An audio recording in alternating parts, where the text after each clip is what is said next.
Endometrial polyps అంటే ఏంటి? అయితే ఇవి మనకి స్కాన్‌లో కనిపిచ్చాక ఎండోమెట్రియల్ పాలిప్స్ ఏమన్నా ప్రమాదమా? ఇవేమన్నా క్యాన్సర్‌కి కారణమవుతాయా? అనేది చాలా వరకు మనకు అనుమానం ఉంటుంది. అయితే ఇప్పుడు ఎండోమెట్రియల్ పాలిప్స్ అంటే ఏంటసలు? ఎండోమెట్రియల్ పాలిప్స్ అంటే ఒక ఎండోమెట్రియల్ లైనింగ్ అనేది ఉంటది. గర్భాశయం లోపల పొర. అది అధికంగా పెరగటం వల్ల ఏర్పడే కణితులే గాని దీన్నే పాలిప్ అని అంటామనమాట.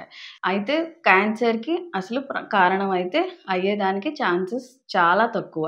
ఈ ఇవి కొన్ని మిల్లీమీటర్ల సైజ్ నుంచి కొన్ని సెంటీమీటర్ల సైజ్ వరకు కూడా పెరుగుతాయన్నమాట పాలిప్స్ అనేవి. పాలిప్స్ వల్ల ఈ మెన్సెస్‌లో కొంచెం ఇర్రెగ్యులారిటీ రావడం, లేదంటే మెన్సెస్ మధ్యలో మచ్చల్లాగా లేకపోతే బ్లీడింగ్‌లాగా కనపడడము, ఈ స్పాటింగ్ అంటాము. లేకపోతే మెన్సెస్ మధ్యలో కూడా bleeding intermenstrual bleeding plus pregnancy రాకపోవడానికి సంతానం లేని కారణాలకు కూడా ఈ పాలిప్స్ అనేవి కారణమవుతాయి.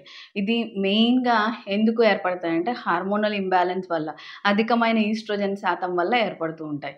అయితే వీటిని ఎలా అంటే కొన్ని రకాల పాలిప్స్ మాత్రం కొన్ని ట్రీట్మెంట్స్ వల్ల, మెడిసిన్స్ వల్ల కూడా చాలా వరకు తొలగిపోతాయి. 2, 3 నెలలు మెడిసిన్స్ ఇవ్వడం వల్ల తొలగిపోతాయి. కానీ కొన్ని రకాల పాలిప్స్ మాత్రం హిస్ట్రోస్కోపీ చేసుకొని తొలగించుకోవాల్సిన అవసరం ఉంటది. కొన్ని రకాలు మాత్రం ఒక 5-10% మాత్రం క్యాన్సర్‌కి కారణం అయ్యేదానికి ఛాన్సెస్ ఉంటాయని మనం ముందుగానే స్కానింగ్‌లో గూడా గుర్తించొచ్చు.